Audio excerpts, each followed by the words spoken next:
Welcome back to the Fallen Giants podcast. We are finally back with a video. Feels like forever. How you doing, Nick? I'm coping, just recovering from an illness. Yeah, to be fair, you've been out of the game for a while. Yeah. I can't shift this cough, so you're going to notice me coughing a few times in this video. This cough won't go. I'm back to being okay, but that cough just won't shift. But I feel like everyone around me's got it at the minute. I don't know about you, but loads of people are ill. Yeah, I think a little bit of the weather and just I think This seems like a is. few people are out. I'm not liking. I'm getting a bit of a glimpse of the summer coming, and I'm not liking this at all. Honestly. If people didn't know, I'm not the biggest fan of the sunny weather. I'm probably in the minority. I mean, you can see I'm in a dark room. Yeah, as I'm you sit literally in in the a dark. dark room. I'm like a vampire, mate. I literally am a vampire. Then you're not the biggest fan either, though, are you? No, I prefer rain, which is actually Winter. rained the whole week. It's been I raining. love it. Winter vibes, winter football, winter drip, everything. But everything about winter is just better. Yeah, Even when you go out, mate, honestly, I love Christmas drinks over summer drinks in the beer gardens. So I'm just mentally preparing myself. And then we're hitting the last chunk of the season now as well. Well, obviously we will address where we've been or what we've been doing. We've been a shambles, to be totally honest. We've been absolute shambles. Like we've just not found no structure. There's just no structure in place. Kind of, we don't have a schedule. We need to get a tighter schedule in, a bit more consistent. But I was saying to even Chaz off air, we need to just take baby steps in this game. We need to take baby steps first and just try and upload once a week at bare minimum. Yep. Yeah, because we're doing too much gap and struggling to keep up. Luckily for us, the last two, I've really not enjoyed it and I've been bored, but we have had an international break over the last 2 weeks. You're different to me. This is a welcome break for me. This is a welcome break. I like this because it means there's no pressure, man. I just watch games for fun. Like I just like it. I like it. It's been a very, very, you have to admit, it's been a hectic season. Think about it. The World Cup, there's been no breaks. Like, I'm talking as if I'm playing on the pitch, but the players must be knackered. I just can't. I think it's just I can't get into the love for England. That's the unfortunate thing. And the thing is, are you not nervous though? Like you've not been in this position at this point in the season for a while. Like you're different to me. You kind of embrace it. I feel like, whereas I just kind of like a bit of a break because it's stressful. It stresses me out. It does stress me out when I'm watching these games. Everything is. No, of course I do get that. Yeah, and games. You effectively have 10 World Cup finals left, really, now for the rest of the season. I just love. I think you put a little bit more into United themselves, then obviously it would be Arsenal for me. Yeah, I just love watching game after game, and international football just don't hit for me. Are you like me? Do you prefer? I prefer watching. I relax more watching other teams than I do my own team, though. Like, as in, I prefer watching a big game where it's not my team because I can just sit and analyze and relax. Whereas if it's my team, you kind of have you kind of have that kind of red vision. I don't know what it is as well. You kind of want the game over with. Yeah, it's way more chilled, and I suppose you can't help but like almost bias your opinion slightly when you're watching your own team. It's not like I get what you mean. You mean during the games you're talking about like maybe a referee decision. You think at the time it's a really bad call until you reflect on it after or something like that as well. Yeah, but even analysis, I feel like if I was watching let's say a Chelsea-Liverpool game, yeah, I might be more critical than if I was watching an Arsenal game just because they're my team. If you get what I mean. One thing I've tried to filter out. I do try and be as open-minded and sort of just level-headed as possible because I don't like it when someone's a bit too blinded by their own team. Yeah. I just this last kind of chunk of the season to go, and then it's a break. To be fair, even the players. I don't know if you saw some of the players are getting a bit mentally tired. I don't know if you saw, Kim Min-jae for Napoli. Yeah. He said on international duty that he doesn't really want to be here. He said as well. He said, I want to focus for the rest of the season on his club side. And he kind of got forced into being there. And he just said it, and it caused a bit of an uproar in Korea. He did as well. Really? Right. Because he kind of offended the Koreans because it felt like he didn't want to play for his own national team, his own nation. And apparently he blocked Son on Instagram. It all got a bit, a bit juicy, mate. Yeah. Maybe they should do what we do in England, where we just make up an injury and send the player home. Mate, we've done it with Rashford. He's straight back into training now as well. And I'm so proud that he done that, I'm so happy about that. Because that's something good old Fergie used to do a lot, Yeah. He always used to say that the players just aren't fit enough. They're injured for the international break. And kind of force the players not to play for their countries. I know it sounds mental. Yeah, but I think there's more. It's more hidden than the Fergie era, but I think there's more people doing that than we think. Like, if you actually, a lot of these injuries are you in belief that happened with Haaland as well when he pulled out of Norway? Yeah, I do as well. Although I did read something about that he's, maybe because of the injuries, a doubt for Liverpool. But yeah, I'll be surprised if that's not made up. But the thing is, though, the only thing I'll say, he did roll up on the team, but he was in the Norway camp. So he looked like he was ready to play. But maybe he told someone, and Pep maybe called him and said, is it worth risking this? Like, if you're feeling a niggle or something like that. Yeah, exactly, yeah. Unfortunately, a lot of your boys played as well. You were probably hoping that, like, just to get a bit of a rest and a recharge going into this last lap of the season, I feel like. Yeah, especially the likes of Saka and stuff like that. Well, I saw your fan base went into a bit of an uproar when Rodri ended up clamping Ødegaard on the edge of the box. I don't know if you read into whether was that anything to read into, or do you think was it just? I think it's a late tackle, but I don't think that means that he's trying to take out our player for the title race, in my opinion. But if he did play, that's something.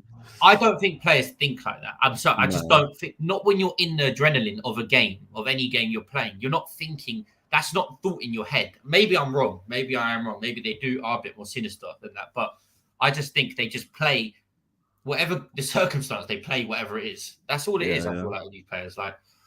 And Rodri might be the type of player to leave one on him in game, but or that specific day. But I don't think he's mapping out like, we've got to play him in a few weeks, so let's take him out so he don't play. I don't think that's planned that well.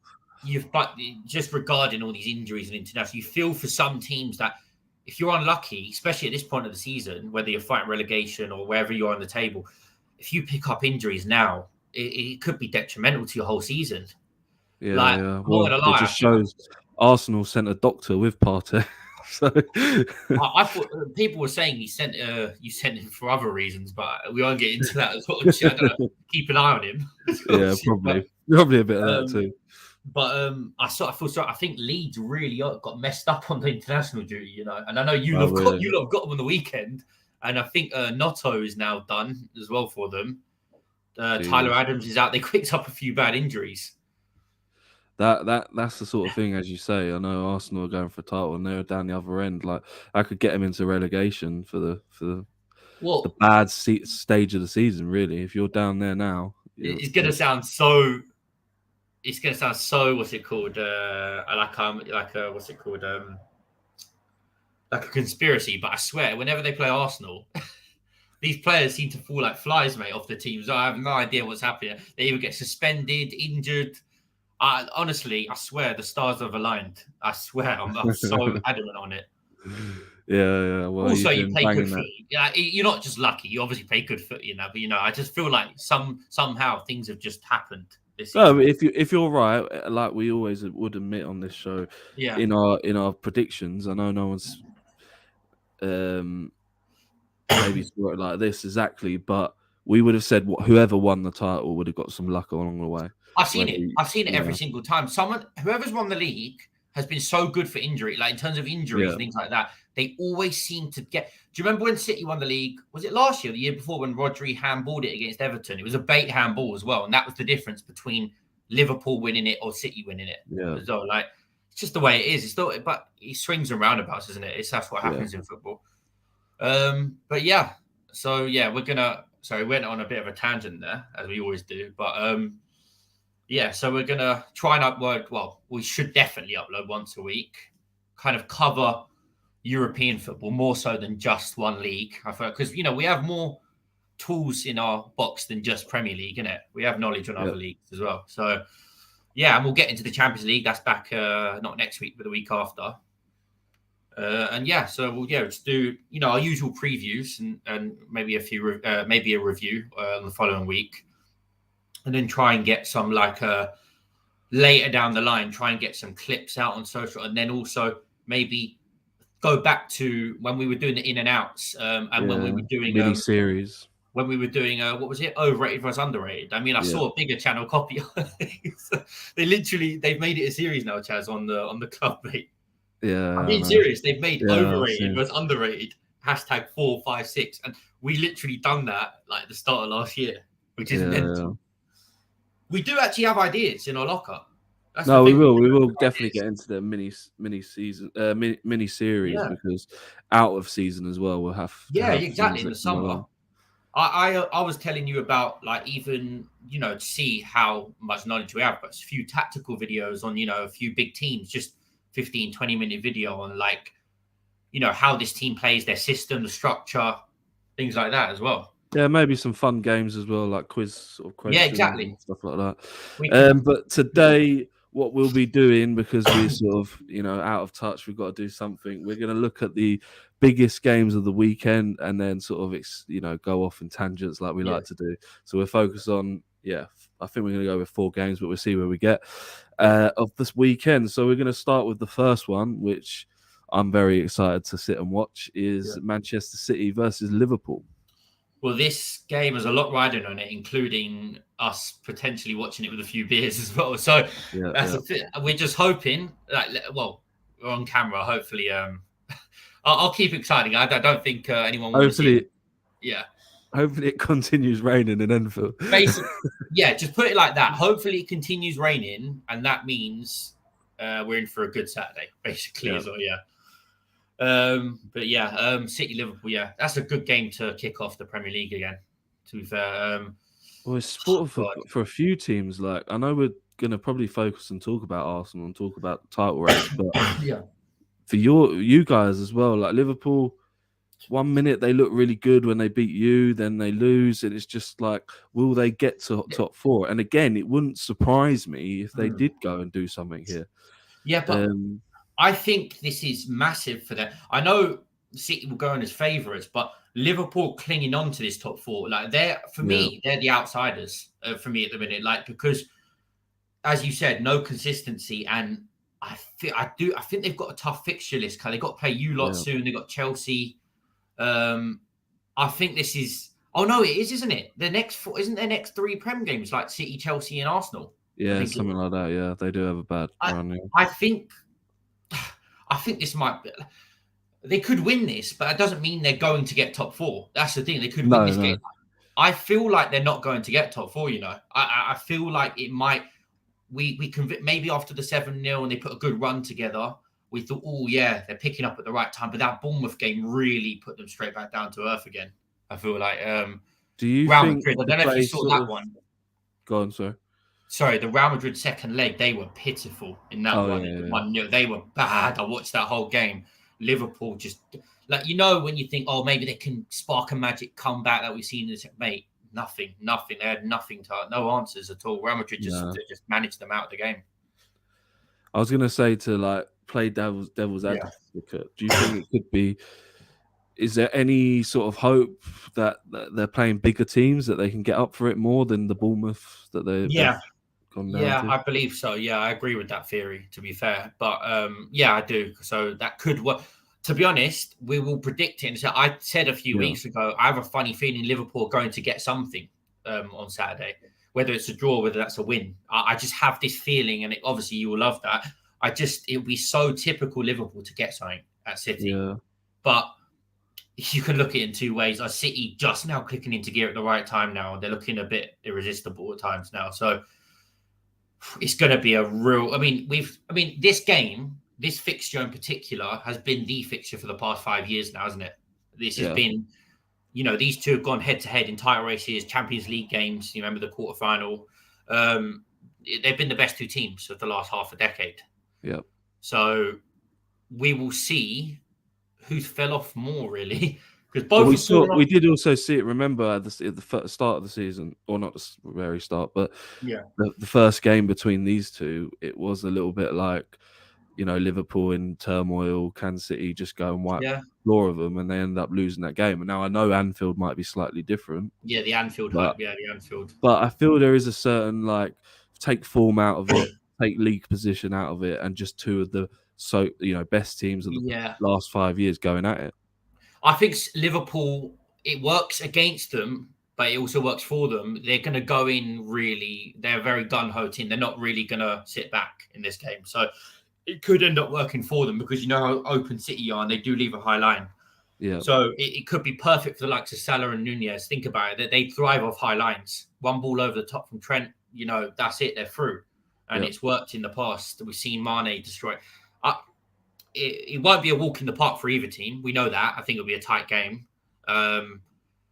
It's a big. It depends how you look at it. This is a big game for City. If they can get over this, yeah. I was going to say. On the other hand, they win. Massive Chaz. It puts pressure, but if Arsenal, we could be with effectively by say 4:30 on Saturday. When you're done, yeah. Could we be 12 points clear? Is that right? I think, or 13, maybe. Yeah, something like that. I'll double check that. Wait, so you're currently 11. Is it 8 points or 11 points clear? Oh no, it's 8 points. So yeah, we'd be at 11 points clear. If City were to lose and we win 11 points with a game in hand. They still have a game in hand, but I mean, no, 11 points. That's meant. Do you know, you laid it out like that. City, they have to win. There's just no other choice. This is what they know this more than anyone. City are not. They're not no strangers to this point of the season. Now they know they really have to win every game now to the rest of the season. Yeah, that's it. Really, that's it. That's their aim. They have to just now win every single game. They probably won't win every single game, but they have to win. They have to just go in that mentality now. If they don't win, I know it puts pressure on your game at 3:00. I'm just thinking to myself, I don't see a world. If they do not win, if Man City don't beat Liverpool this weekend, I just don't see a world in any kind of fight back to win a title. I just don't. I'm sorry. I know it seems quite dramatic. Well, even if really Arsenal dramatic? Were to mess up, or you mean assuming Arsenal win? No. Is it really dramatic to say, though, when you're in April, if we're at the business end of the season now?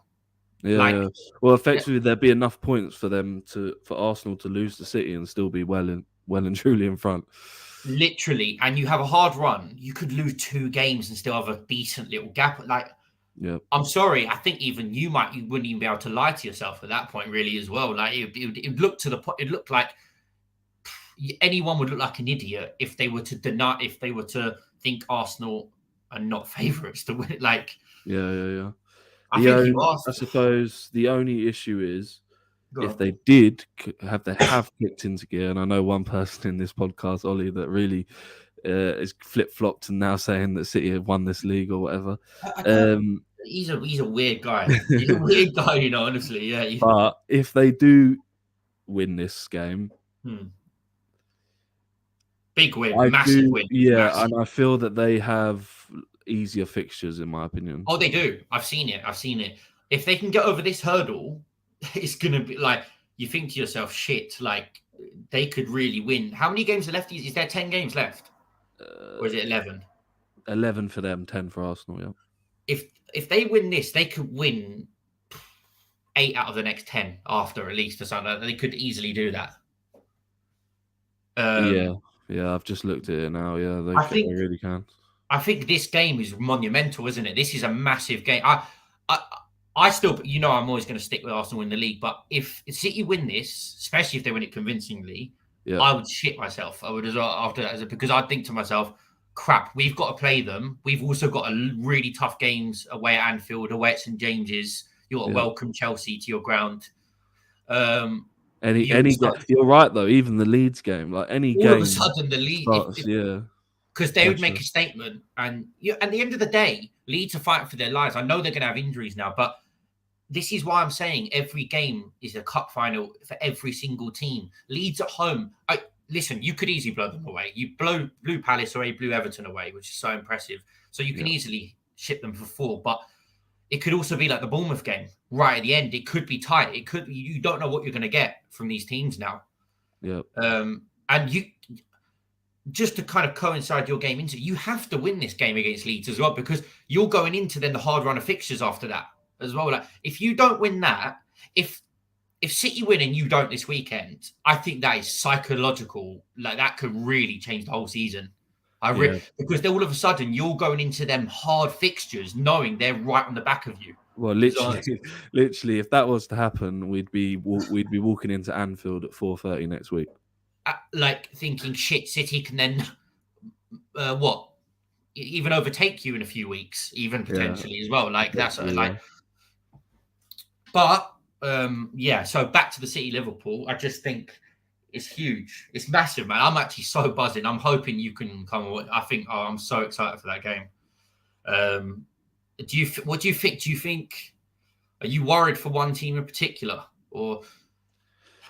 I agree with you, and I do believe that I haven't quite really decided my prediction, but I do feel that this game, I feel like the sort of form goes out the window. I can see a world where Liverpool gets something.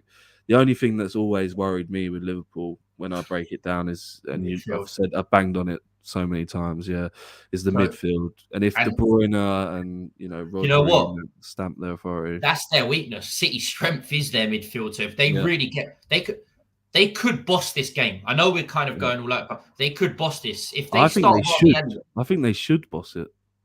Great.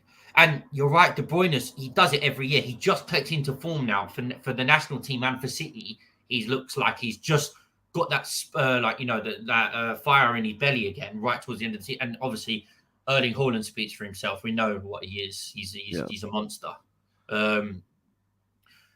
You just know it, innit? Gundogan all of a sudden finds a bit of a new lease of life.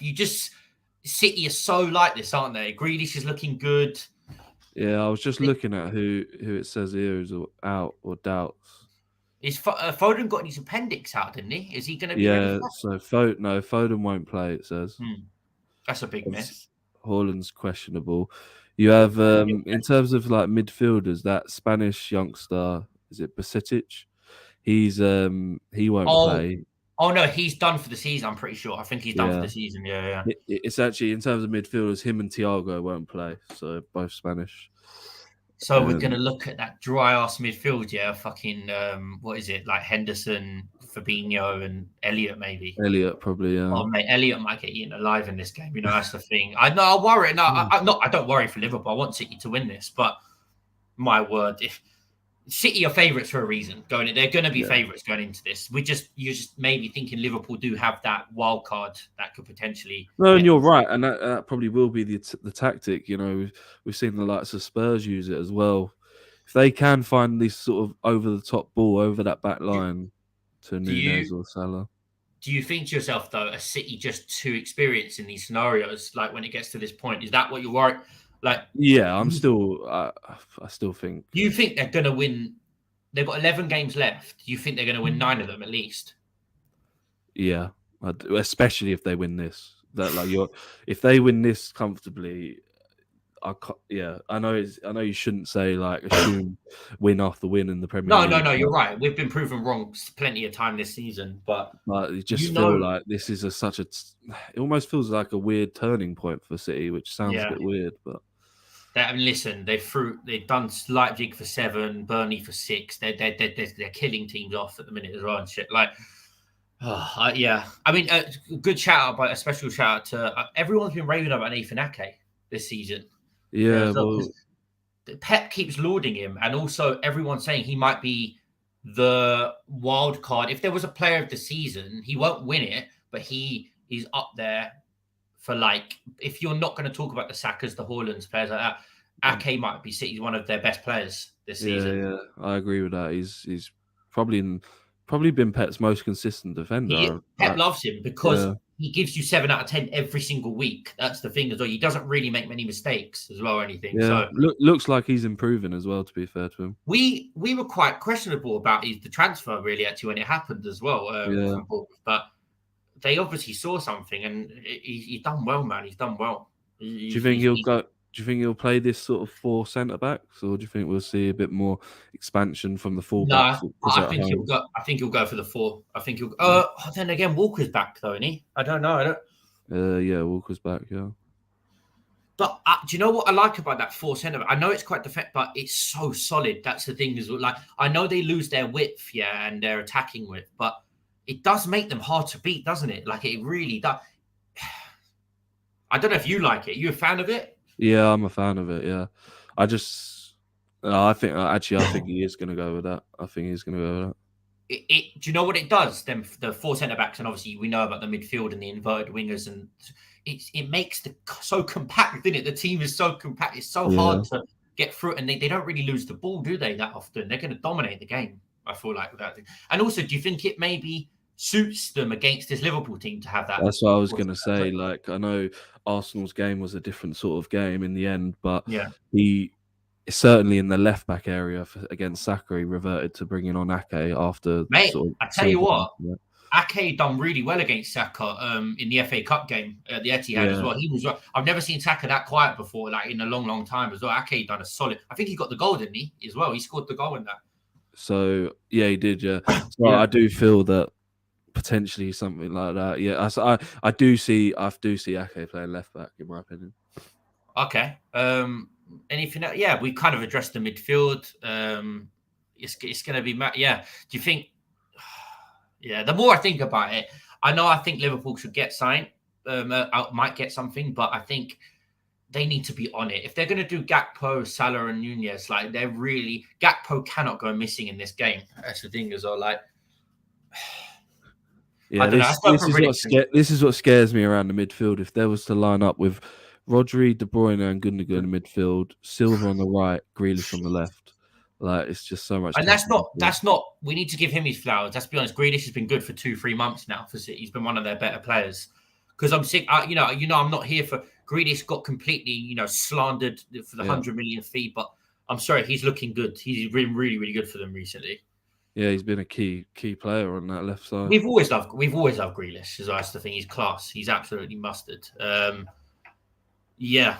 Go on. Let's go for predictions to round this one up. You know what? You know what happens, Chaz? I end up because we talk and analyze it. It changes my mind halfway through. I'm going to go 3-1 City. I'm going to go 2-1 City. I think I'm going to go 2-1. I think they're going to nab. Yeah, I think it'll be a tight game, but they'll nab it. Well, as we said though, just to finish it. For me,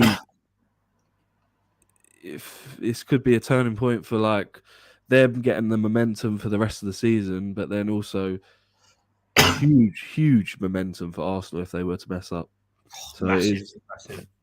It's on a knife edge.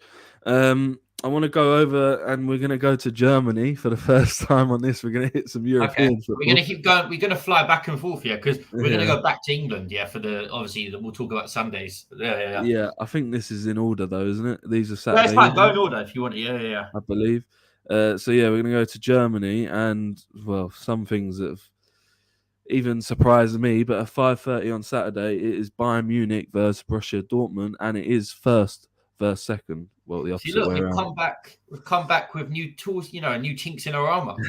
Yeah, honestly, yeah. European. Okay. So Dortmund sit 1 point clear. Yeah. Do you know what we've seen year in, year out? Every single time this happens, normally Bayern slap them 4-5-0. When it comes to that, when it gets to that crunch time, Bayern put Dortmund back in their place normally every single time. Yeah, they do. But a lot's unfolded off the pitch during this international breaks at Bayern, in particular. Tommy Tuchel's back in management, and your boy Nagelsmann's lost his job, mate. I don't even know where to begin with that. That way he says your boy. Mate, no, I'm just saying that you've been riding with him since the Hoffenheim days, mate. You were watching him. When he had many a tweets on my Twitter. If you're an OG fan of Nagelsmann, mate, you were riding for him when he had who did he have in that Hoffenheim team? Like Sebastian Rudy in midfield, and who was the didn't Sula play for them at that point? Yeah, as well? They had Sula. Yeah, I'm trying. They had Volland, Kevin Volland. They had that Hoffenheim. That's where he made his name, really. To be fair. Yeah, no, it was. But yeah, what do you think? Like, I want your initial thoughts since it's the first time I'm speaking to you about the sacking. What's your first reaction to it? I think it's odd, to be honest. I understand. Well, I understand it because they clearly made their decision on who they wanted in, and that was Tuchel. They obviously decided. I think the excuse, or not the excuse, but the reasoning was they didn't see a future with Nagelsmann, or they didn't see it getting better. Not necessarily. Did they always have problems with the board? Nagelsmann's future was never safe. I felt like it was like there was always an issue, wasn't there? He was never comfortable in that job. I know it's his dream job, but for some reason, I heard, listen, it's all rumors, but a lot with the player relationships. A lot of players weren't rating him and they weren't on board with him. Yeah. So as far as I'm aware, he did, to be fair to him, did struggle quite a lot to sort of put a stamp on it and maybe get that sort of authority from some of those players. Is it his age? Maybe. Yeah, but there's been rumors of like, a mole in the camp and stuff like that. Tactics getting out. Bro, they're talking about Cancelo as the mole. How can this guy just roll up and be the mole straight away in 2 camps in 1 season? Yeah, I don't understand that. If that is the case, I wouldn't touch him with a barge pole. Then if you were to as good a footballer as he is, if that was the case, I wouldn't sign him for it. Like he would be, that put me off signing him. Yeah, it's been very odd that he fell out with Neuer when he got injured, sacked the goalkeeper coach. Yeah, he's fallen out with Sane in the past. Apparently Mane might have had he's the latest name to have an issue with him. Yeah, it's been odd. So there's got to be some element of truth to it. If that's because he wouldn't have been sacked otherwise as well. That's the thing. So the thing is though, you always liked Nagelsmann because you liked how inventive he was and progressive as a manager, and he's a forward thinker. He's an idea, his ideology you're in line with as well. Like, from a tactical point of view, I think you rated him. No, I do. I still think he's one of the best managers, especially tactics-wise in the world. Yeah. I don't know. There's like an element of me thinking like, football's gone this way, but it's always sort of been like that, where the players have clearly, it must have been the players along with the board that have somehow seen something that they weren't happy with or never got on board with. Well, ironically, wasn't that kind of similar with Tuchel? I know, obviously, Bowley as well, that was to do with it, but, but I was just going to say, with Nagelsmann, I think it is maybe their worst point tally for a long, long time, I think, in the league, which plays a part, obviously. Yeah, potentially, yeah. But then, do you know what it is? I watched them 2 games against, obviously I'm being a casual here, against PSG, and I'm like, wow, they were good. Like, Bayern really impressed me in that game. Or was it just PSG weren't that good? I don't know. I don't know whether I was kind of blinded by PSG's shite, basically, rather than Bayern's greatness. Yeah, I think the biggest thing for me, I think they made the decision because they thought maybe they won't get Tuchel if it doesn't go well for Nagelsmann. So if you say, like, and I get it, they're 1 point off Dortmund. Let's be honest, and less Dortmund can keep this up. The inevitable, we would imagine, would be Bayern win the league, right? Which they normally do. Yeah. So then you're sitting there thinking, all right, they're still in the Champions League. They just beat PSG, one of the favourites, and they've got to go up against City.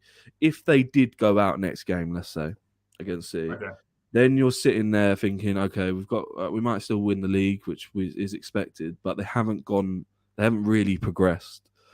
Yeah. I think they saw a manager that they targeted or they wanted, and they've took the plunge now before someone else gets him. That's the only reason I think he's gone. I do have to, as much as you won't like the sack, I do rate the moves from the club. I do they're a big boy club. Like, they move, they're ruthless. They've always been ruthless. They're ruthless in transfers. They're ruthless in appointments. They just are ruthless. Yeah. This is how the top European clubs move. Real Madrid do the same. Barca do the same. Juventus, all these big teams do the same. PSG, and to go on the flip side, we've talked about Nagelsmann, and I guess we'll get into a bit. I feel a bit bad for him as well because I still think he's, top. He's only 34 years old at the end of the day. Like, he's still got a long way to go in management. Well, the interesting thing, I know Spurs are poking about now, but I don't think he goes back to Germany. I think he's outside he's in a different country in Europe next. I think he'll yeah. Well, I was gonna, I know Spurs are poking about because they're managerless and Levy's probably rubbing his hands, but he was linked heavily with the Real Madrid job as well. So yes, he's been linked. It's kind of a merry-go-round of managers because we'll see what.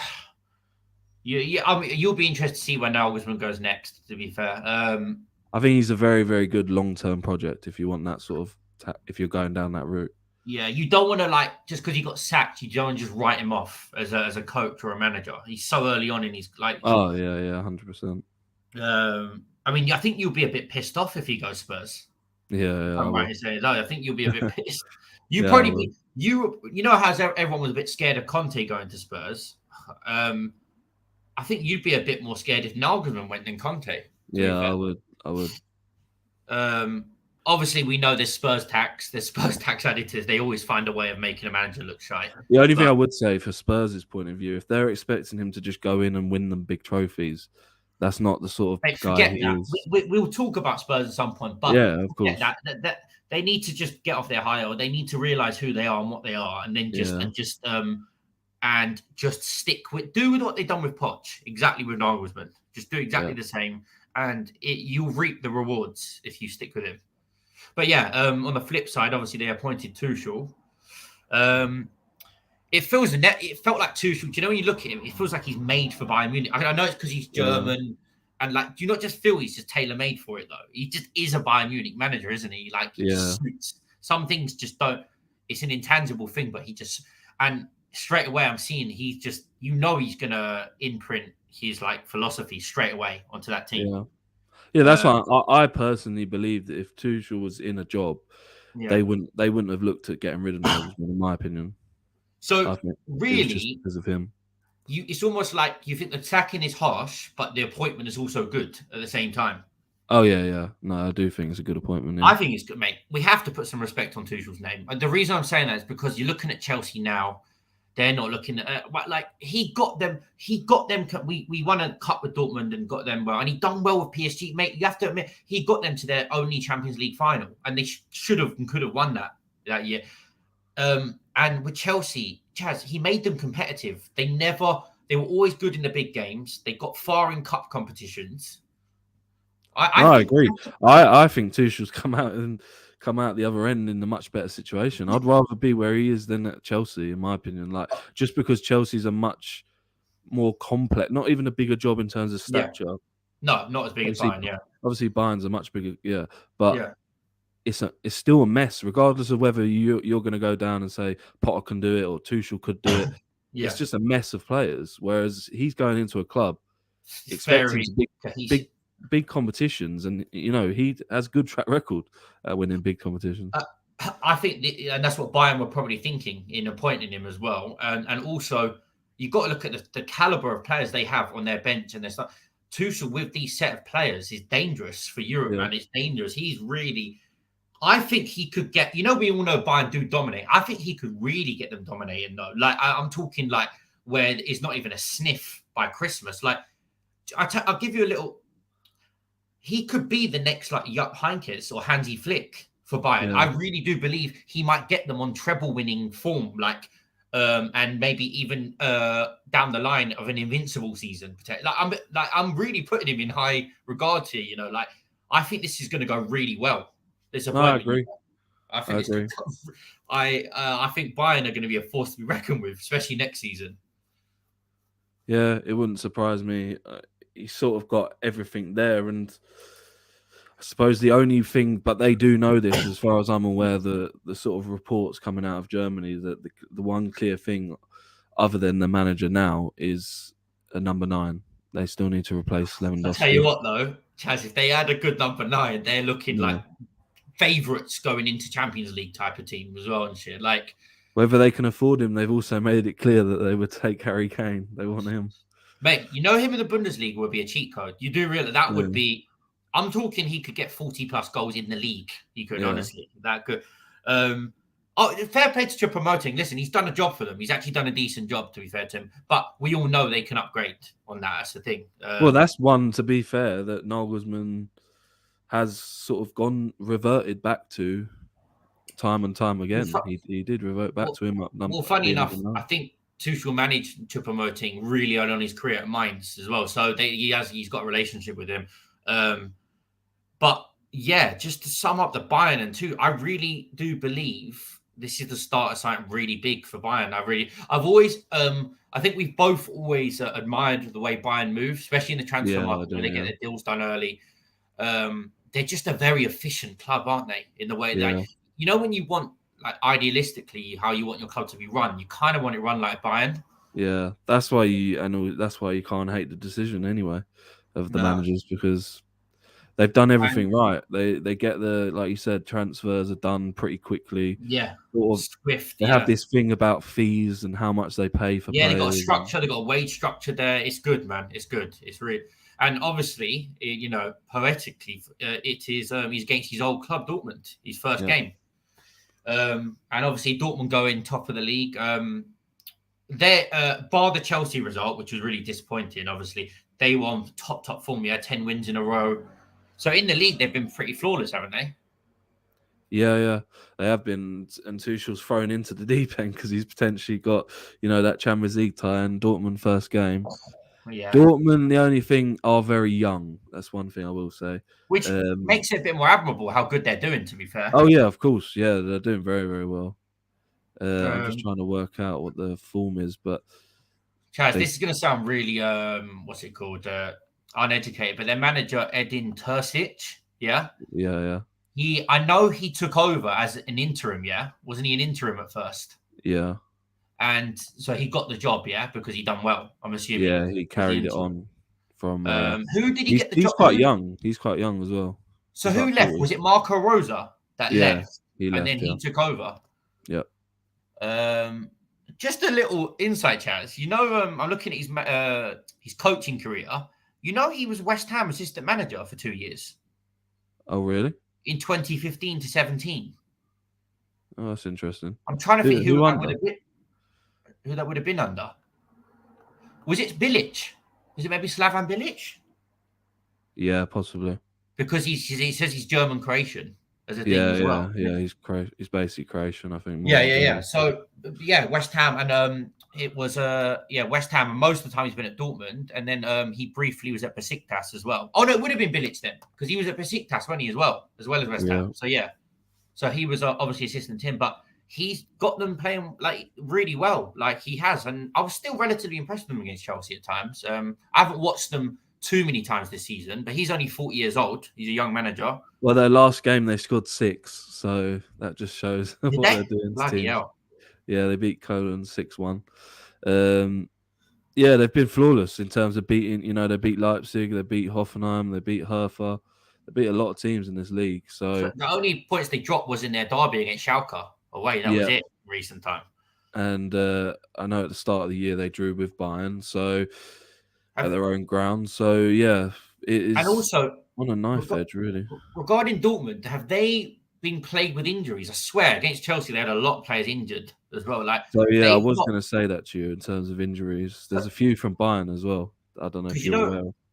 No, I'm not aware of the Bayern ones, but Dortmund, I don't know if they're back now because we've had an international break. They haven't had Moukoko for a while. They haven't had Adeyemi for a while as well.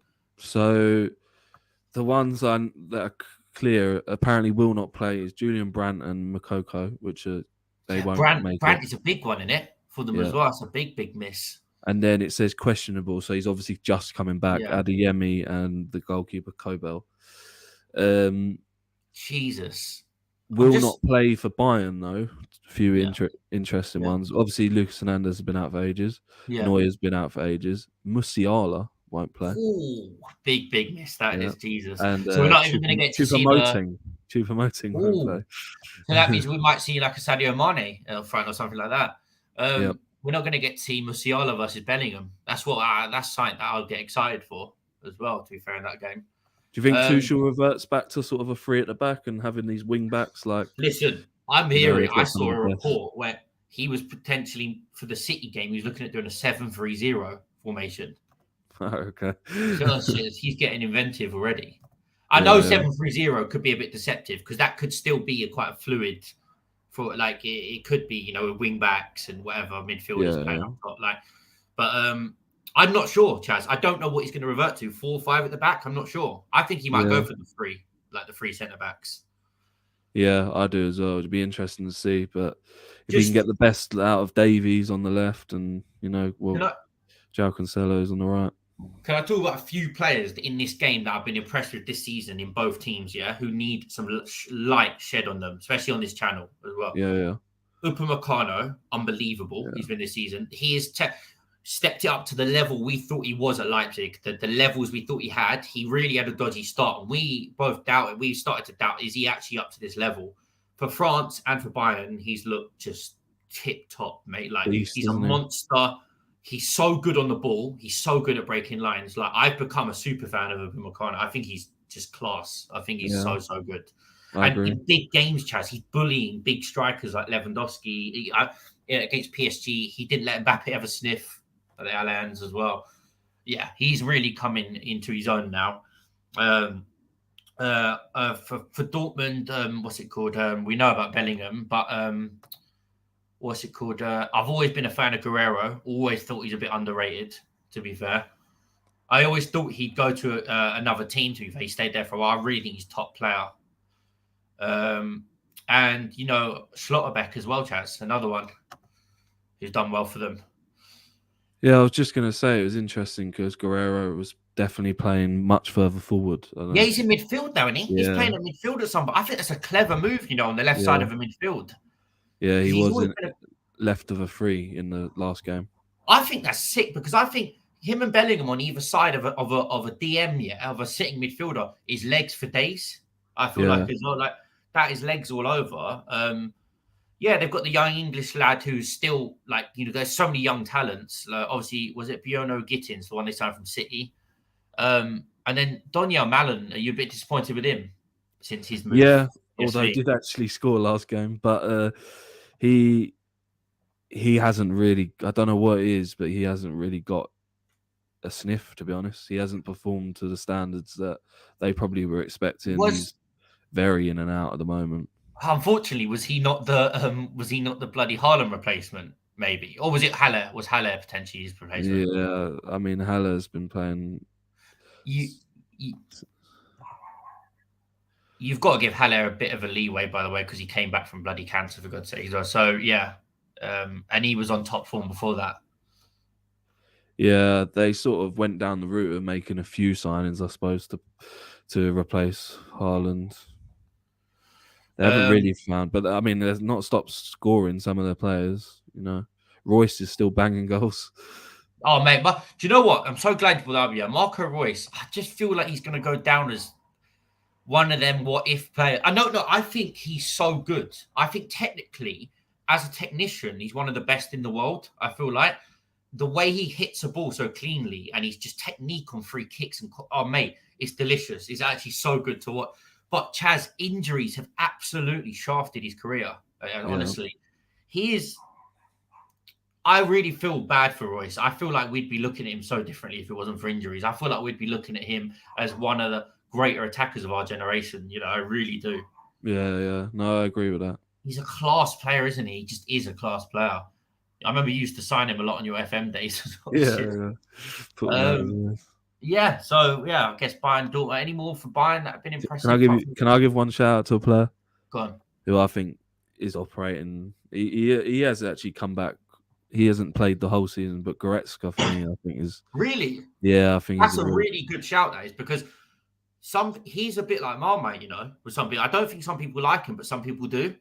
Yeah, well, I definitely do. I think, alongside Kimmich now, that does, you know. Yeah, but Kimmich is world class, but he kind of speaks for himself, doesn't he, Kimmich? Yeah. But like, Goretzka is he your idea of an all-action number 8, like box? Yeah, that is 100%. In my opinion, that's what I think he does so well. One last shout out. Also, De Ligt is starting to find his home now as well. I think that will be the, you know, whether he plays free at the back, but you'll see Upamecano and you see De Ligt definitely at the back, I'd imagine. Because just to finish on this, regarding De Ligt, you know, when he was at Ajax, I saw him as the generational centre back. About we're going to be talking about him as one of the best of a generation for the next 10 years, world class, best centre back hands down in the world. Which he was a captain at 18, 19 years old. Yeah. And do you think the move to Juve was the wrong decision then? Yeah, I think that was the mistake at that height, but that's thing. Didn't he join when they had Chiellini, Bonucci, Barzagli? They had players there anyway. They already had a load of centre backs. But I get his logic. Was he probably thinking, I'll go to Italy, learn about the school of defending, and learn about tennis. But Bayern just feels right for him. And I'm happy they took that risk on him, and he's starting to look like what we saw at Ajax again. And remember, we had Liverpool, United, City, all wanted him at one point. Yeah. No, he was like the hottest centre-back around, wasn't he? So De Ligt and Upamecano is potentially the best centre-back duo in the world. Like, it looks at as the potential for that to come. And with Tuchel in management, with his defensive, I think that this could be amazing for them. I agree. Let's go with a little prediction then for this game. Are you expecting Tuchel to get off to a good start? Yeah, I'm gonna go 3-1. I'm gonna go 3-1 to Bayern. I'm gonna go 2-0 to Bayern. Okay, fair enough. Yeah. That puts them top of the league. Yeah, and that would put them top. Yep, and then you'd be expecting them to. They wouldn't look back. They wouldn't look back after that. Yeah. We're going to take another little flight over. We're not quite back in England. We're going to go to Italy. Okay. And we're touching on this game. It is a big game in the league, even though the league is pretty relatively wrapped up. It's pretty much done, yeah. But it's an insight because it is a Champions League leg, and it is going to be this Sunday at 7:45, Napoli versus AC Milan. Well, you're going to tell them you're fresh back from Italy not long ago as well. You went to watch. Where did you watch? I went to Milan. I saw Inter Milan versus Juventus. It was special atmosphere. I'll be honest. You wanted to go since it was the last year of the old San Siro, isn't it? Being there, so that was on your bucket list. Yeah, it's a good stadium, mate. It's huge. Was the atmosphere good? Yeah, it was. Yeah. It was good. I can imagine. They just, especially the ultras, I know it's easy to say about the ultras in a lot of stadiums, but they're just relentless. And the Inter actually lost 1-0. Kostic. I saw the goal. It was a good goal as well. It was a really, really good goal, to be fair. But yeah, it was a good game. I recommend it. Back to first time we're talking about Italian football. So obviously we've got, this is kind of the hipster team, your team that you've been babbling on about. So Napoli, what's going on in Naples, mate? What is going on in Naples? It could very, very well be something special, to be fair to them, because it's unreal. Now this is going a little bit into the Champions League because the league is, as you said, done. Just to clarify, they are 19 points clear, scoring 64 goals and conceding 16. That's fake shit. That's like proper Football Manager career mode type stuff. Yeah, they're just so far ahead, and they're football goes and sort of making any analysis on it, they're in the nicer side of the draw in the Champions League. Do you think Napoli are just you get one team every now and again, the hipster team, as I always say, where things just seem to all come together at once. Whether it would be Monaco at one point, we had Dortmund at one point. I'm trying to think of other examples. There's a few examples across Europe, even in the Premier League. Like, you just get them teams. You know what? Everything just seems to slot together, and there's a bit of luck involved because everything has to go well as well and things like that. But everyone's just on the same hymn sheet. They're all in sync, aren't they? Yeah, and we speak about injuries. Especially their best players, they've seemed to play every game. Yeah. No, I agree. I do think the only thing that I'm a little bit cautious about, because I've rated them. I think they're one of the most exciting teams in Europe. But I think they play the best football in Europe. I think they're more expansive. Like, you can look at Arsenal, you can look at. I think Napoli play the best style. Like, they play the most open football. Very anti-Italian. Yeah. The only thing that scares me a little bit is everyone has now, because they've got to this stage of the season, everyone's jumping on it, and now they see that is the weaker side of the draw. Right now, we're not stupid enough to just put them in the final without disregarding everyone. But I do feel like a lot of fans are now saying that Napoli are in the final. It's who they play against.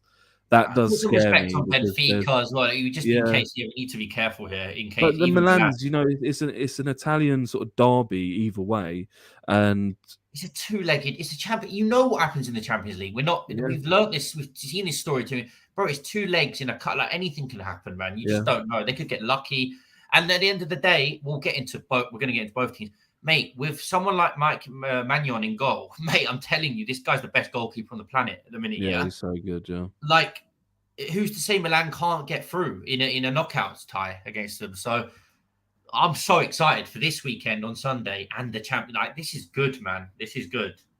Do you want to wax lyrical? Obviously, you've barely mentioned it you've mentioned it on your channel, not on this channel. You've got what is it, Kvaratskhelia? Yeah, I've tried to be learning it, so I've got it. I think. Go on. It's Kvaratskhelia. Oh, that's it. Yeah. I say Kvaratskhelia because I can't do the kv at the start. Yeah, you said it right because I've heard commentators say that. Yeah, and obviously Victor Osimhen, just a beast. He's just been. It's like feeder and creator to someone that just puts it in the net every time. It feels people like. Keep saying that this Kvaratskhelia is like he's just a throwback footballer, a bit like George Best, a bit like Figo, for example. Like even a new even a newer version player who I think he's relatively similar. I actually see a little bit of Grealish in him as well. No, where did you hear? Someone said this.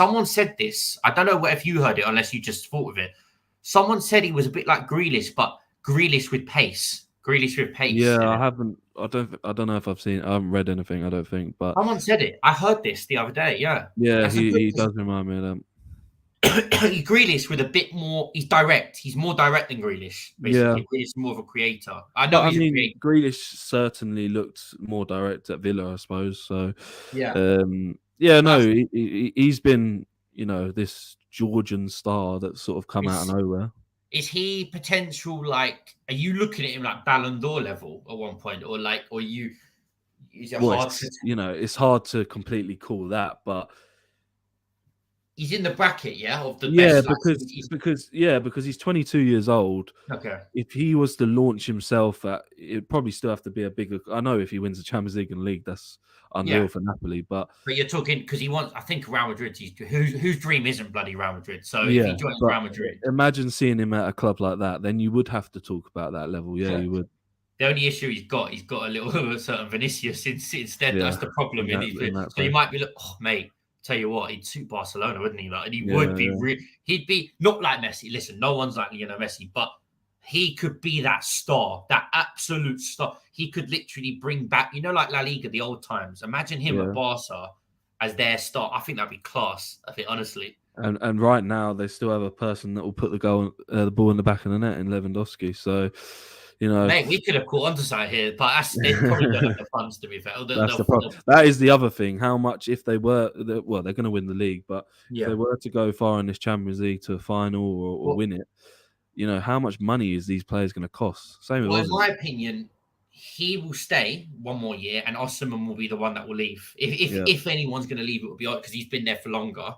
I just remember, Osimhen got bought for a lot of money from Lille as well. People keep forgetting about that. So I forget about that, to be fair. But Chaz, how many good players? I mean, Kim Min-jae, another one. Well, I was going to say, you mentioned him at the start. Yeah, he's been unreal. He just looks so composed. He's a beast. He's got the right blend of aggression. He's good on the ball. He's got pace. The thing is, though, they signed. How did they get him from Fenerbahce? Why other clubs? How have they not clocked onto that? But a little insight. Apparently, there's a little window in June or July, I think, where he has a release clause of 30 million. Really? And I'm telling you, everyone is going to be wanting to, because apparently they want to sign him to a new deal. Yeah. Otherwise, there's big trouble. There's big trouble because everyone in Europe will want him for that price then, if that's the case. Yeah. I'm trying to see him and Lissandro together at United. I'm not going to lie. I'm trying to see that. I'm trying to see that. I was going to say midfield three. They've just been But again, we talk about. I was actually going to say to you, the whole three playing pretty much this lineup. But then you talk about, well, not necessarily luck, but just things going your way, and you've seen it in Arsenal. Reece Nelson popping up with winners. Elmas from the bench. The Macedonian fella. Yeah. Raspadori. They have been finding goals. Simeone for crying out loud. It just works, bro. It just works. It does. Like, do you know what though? Lobotka's a little favourite of mine, but the reason is because he's just low centre of gravity. He picks the ball up from deep, breaks the lines. He's press resistant, mate. He's just so good. He's so. But mate, look at the scattergram of signings. Like, you've got them from all over the place. They're signing from all over Europe. Like, look at where they got Kvaratskhelia from, and obviously, was it Rubin Kazan or not? I know he's at Rubin at one point. No, it was wasn't it like a Dinamo team? Wasn't it? Oh, okay. Yeah. And then like Lobotka from Spain, from Celta Vigo. You got bloody Anguissa, who was a cast out at Fulham, who got relegated. Yeah. Obviously, Kim Min Jae off bloody Fenerbahce. He's playing in the Turkish league at 24 years old. Like, it just works, doesn't it? It just works. Yeah. No, it does. What about from a Milan point of view? Yeah, I was going to say we're going to have to discuss Milan now. Almost contradicts some of what I was saying about I don't want it to be straight gun conclusion. I know I'm talking a little bit more about the Champions League tie than anything, but got to bring it back to this game. They're not on good form, to be completely honest. Coming off a loss against Udinese, they did the one good thing that they did. I did see is that the person that scored the goal is Ibra is back. I'm not gonna lie, he was kind of shameless though. He was kind of shameless. He bloody posted him scoring the goal when they lost 3-1. Yeah, they lost 3-1. Yeah. This guy. I saw loads of people as well saying Zlatan is back, and I was like, well, they lost 3-1. So he's. I think he's just because he's 41 years old. Like, he doesn't really give a shit, to be honest, about like the results now. He's just out to. He's out to finish off his legacy, in it. It's his legacy now, really. Yeah. But if they can find form, anything is possible, and they have got players, Rafael Leao, Tonali, Tomori, the keeper you said is one of the best. Oh, mate, Mike Maignan, bro, I swear, I'd do anything to get him to United. I know I'm using it like, for me, he should be number one choice of everyone. He's everything you want in a keeper. He's reflexes good on the ball. He's a leader. Chaz, he's just, for me, he's the best goalkeeper on the planet, isn't he? At the minute, I feel right now. He does look class and still relatively young for a keeper. How much did they miss him when they had that bloody Bozo in goal, that Romanian guy in it as well? Like, they really, bro, he's so good. Did you see he save for against Ireland the other day? No, I don't think I did. Hey, they played Ireland. They only won 1-0, but Ireland nearly equalised at the end. But hey, the save he made was just unbelievable. Yeah. And I believe he would have been playing in the World Cup as well. Oh, mate, that would have given them honestly, they that's a game changer. Because let's be honest, they went to penalties, and Lloris was sus for some of the at the best of times. But you look at Maignan. Yeah, look at this. He won the league at Lille. They beat PSG. Then he went straight to AC Milan. Won the league with AC Milan last year. Mate, like, he's a winner. Someone needs to snap him up. Like, and then, obviously, you got your Giroux. We know some of these players. He hasn't really. The Belgian fellas haven't hit the ground running, have they? Especially I forgot. I don't know how to pronounce it. We can't even pronounce bloody Kvaratskhelia name, let alone. I know he's Charles. There's something in it. Yeah, that's it. Yeah, he came in with high expectations as well. Yeah. No, it was quite a big fee for Milan at the time, really, wasn't it? Yeah. Good to have they look better with Benacer back in though as well. Like, that would be good midfield battle. With I suppose the good thing from their point of view is it looks to me all of the players that you sort of think of are back at this time. I like Benacer and Tonali actually. I like that. I like that in midfield. I think that's a decent midfield. This is what I'm trying to say. Like on another day with Rafael Leao, when you met, like, they can beat maybe not this weekend, but over 2 legs in the Champions League tie. They've got the players to win games. Yeah. And that's why I do feel we go into a prediction, but is this going to be a little look at what something that definitely should be analysed, I think, for ahead of the Champions League. I know from Napoli's point of view, they can even, I don't know if they will, but they can even drop players if they really wanted to. They're that far ahead. But, there's a little psychological, if they went to Naples and won Milan, Might put some doubt in their minds when they come up against them next time. All right, if we're going to go prediction, I'm confident in Napoli. I know they lost to Lazio recently, didn't they? Napoli. That was one of their recent losses. Yeah. But Lazio also been good, haven't they? They're like third in the league or something. Yeah. So they're not too shabby. They're second. Second, exactly. Yeah, so they're a good team under Sarri. I'm going to go with... I'm going to go again 3-1. I'm going to go 3-1 Napoli. Okay. Weirdly, I'm going to go with the same score. I'm going that I said, but 2-0 Napoli. Okay, but that doesn't mean when we dissect the Champions League. It doesn't mean we're just gonna ride through roll through the Champions League with ease. I feel like oh yeah, 100%. And again, I maybe more than others, but I do definitely want to be sitting there Sunday watching this as well. Just to see, because if Milan do something, it can really cast doubt for me then in that quarterfinal for Napoli. Okay, we're gonna fly back for. I think this will be the last game of the We're going to fly back to England, and your team are involved, but it's a big one on 4:30 on Sunday. It's Newcastle versus United. The Carabao Cup. Take two. So this is where all my level-headed analysis up until now is out the window. No, it's all down to nerves. It's back to nerves again. Like I can't speak. I'm very pessimistic. Yeah, when it comes to my team. You just said that. What was that? I can't speak from the darts. Oh, for God's sake! Yeah. I can't speak, mate. Oh God, do you know what, man? We're just gonna lose this, aren't we? We're just gonna lose. It's just so.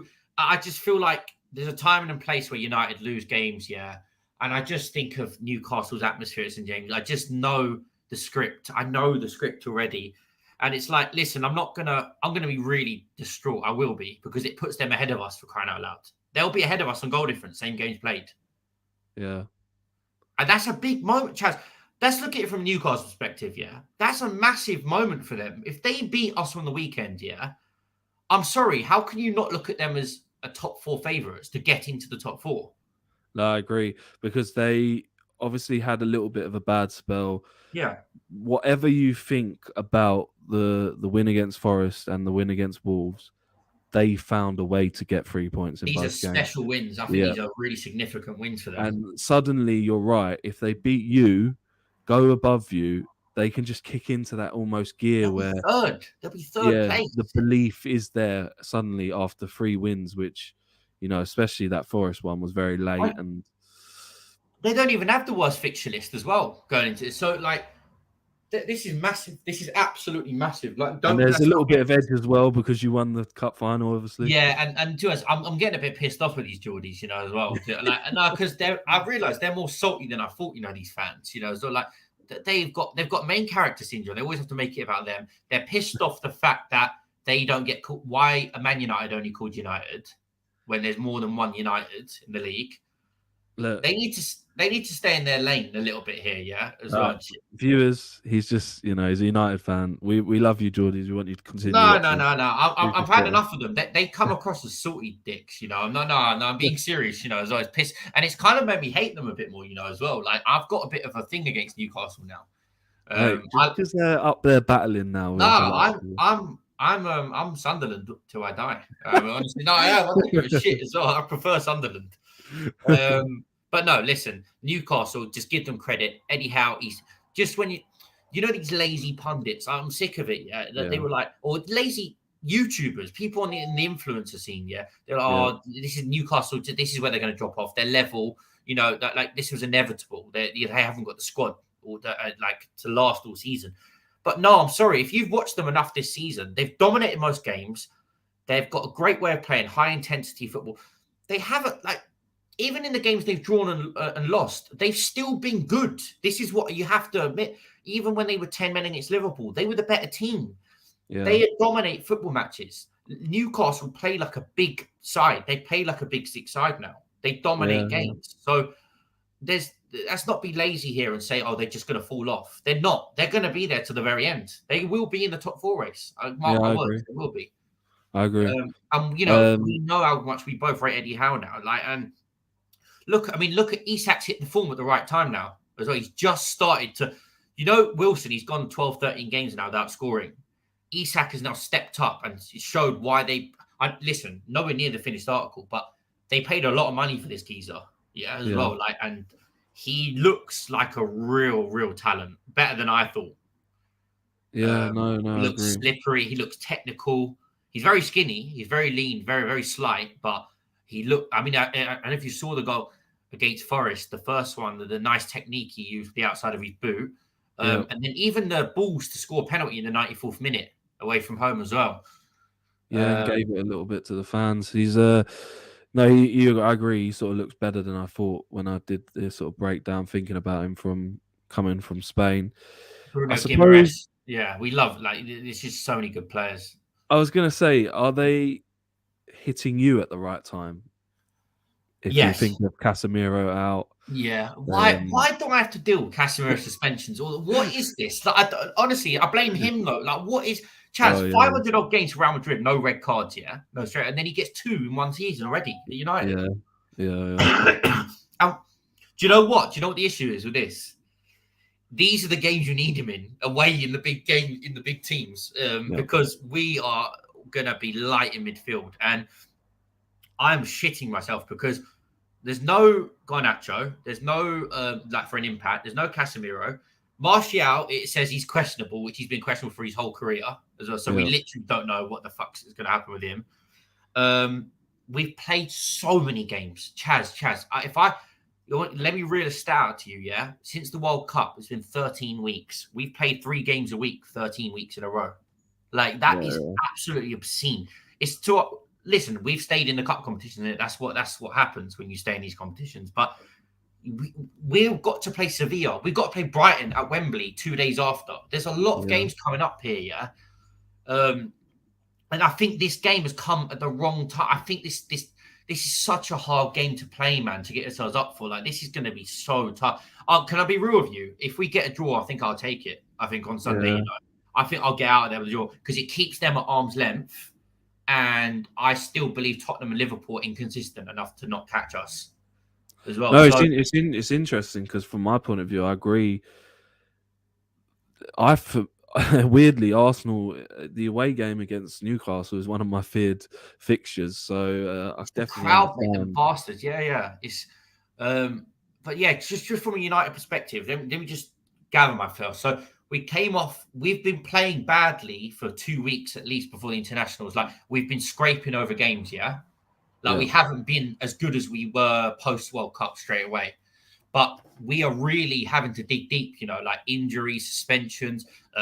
We got a bit lucky against Fulham when they went down to 9 men in a 30-second span. They were dominating us before that, and we got lucky, and that's it. We just got through. We found a way. Yeah.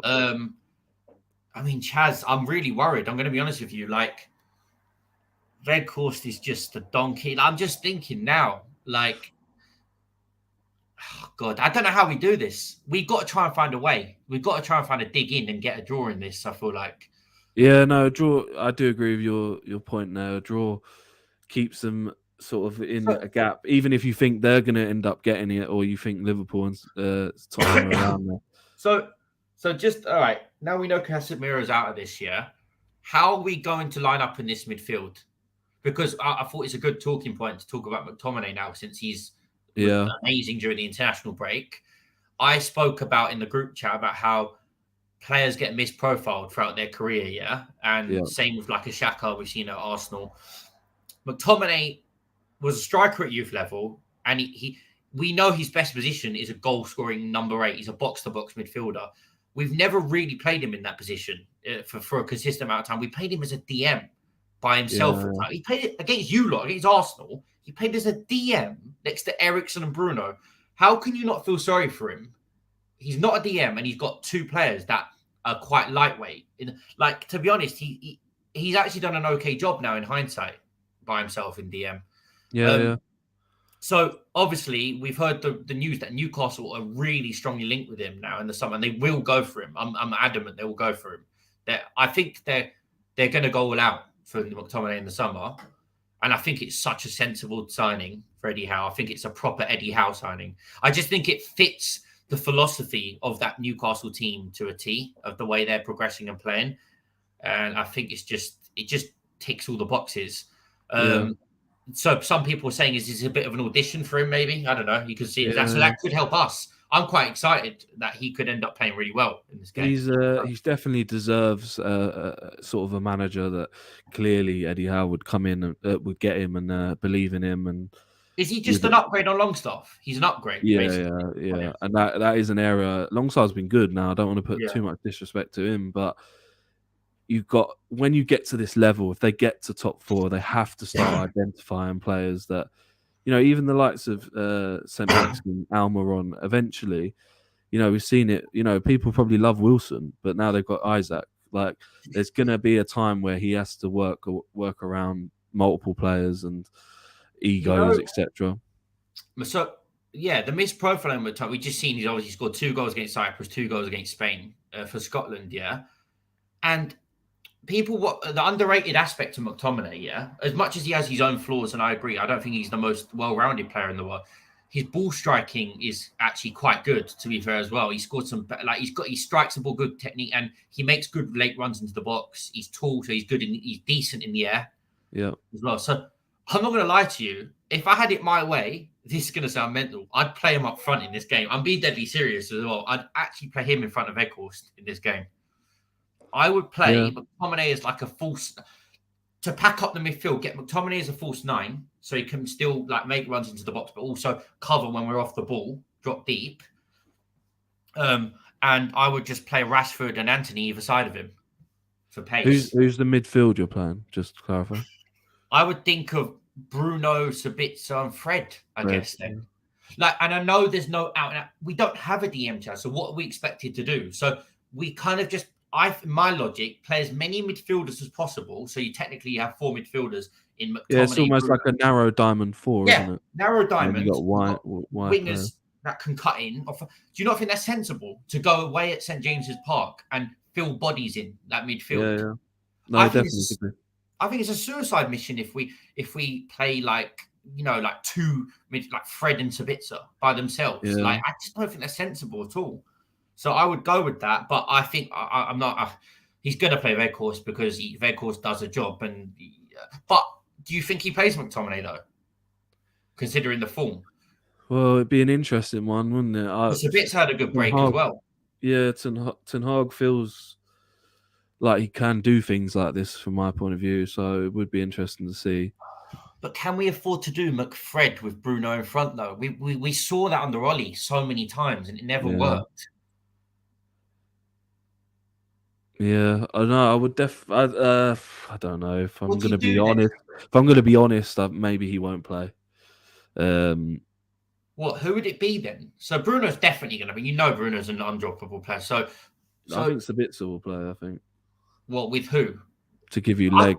Although you could argue McTominay gives you legs. I think he might do Sabitzer McTominay in mid and drop Fred. I think that's how it will be. Possibly. I think that's what's going to. I think Bruno, and I think it's going to be Weghorst, and then obviously the 2 wingers. Yeah. No, it could One be thing that. we have to make sure, please, dear God, play Wan-Bissaka in this game if they're gonna, because don't play. We saw what happened to that Chaz. We watched the cup final together. Dalot got a yellow card 5 minutes in, and he was on a tight run. We had to hook him off at half time. Just play Wan-Bissaka against St Maximum. He keeps him on lock. He keeps him quiet all game. Yeah, just be sensible with this as well. And then they're lacking the other side because Almiron's out, so it'd be Murphy probably. Yes, Chaz, is he out? Yeah, I think unless he's a doubt now, but he was. Tell me, what are they saying? All right, let me look at. Oh, wait, no, Almiron will not play. Yeah, and Gordon is out as well. Yeah, so I think it's going to be Murphy on the right. All right, I'm not going to say anything because just in case he ends up packing us as well. But that has made me feel a little bit better.